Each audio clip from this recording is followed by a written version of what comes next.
Howdy folks, I've got a tiny haul for you at the moment, just from Crafter's Companion. I mostly needed some plates, so I thought I'd get a couple of little extra bits and show you. So I've got this one, which is the Nudo Roses Creator card, and you mix and match these pieces to make a what's it called, aperture in the card, so as you can see inside. It should be fun. You can do lots of different ways. Look,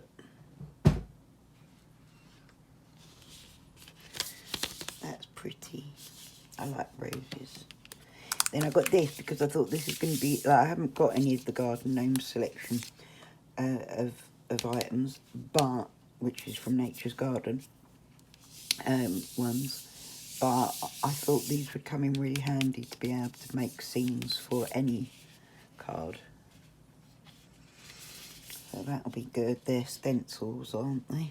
Oh no, embossing folder and stencils. So you get the emboss and then you get the stencil to colour it, which should be fun.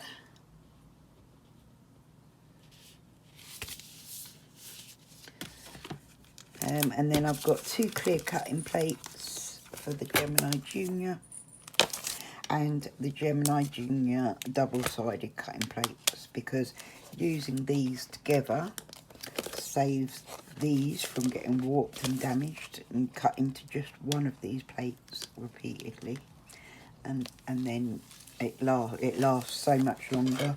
I've been doing it with my last set of plates, except for I didn't think to actually just cut into one side all the time. But yeah, I'd done it with my last set of plates, and it was really lasted a lot better once I started doing it, but I'd already sort of damaged them quite a bit. So hopefully we'll start using these, and they'll hopefully last a lot longer. You use the Gemini Junior double-sided die cutting plates.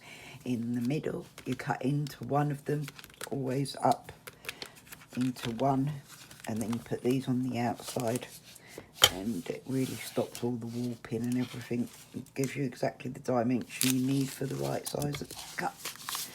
Alright, so there's my little tiny haul, because I'm skinned but needed the plates. My little haul from Crafter's Companion. Much love guys, breathe easy folks, see you again soon. Bye.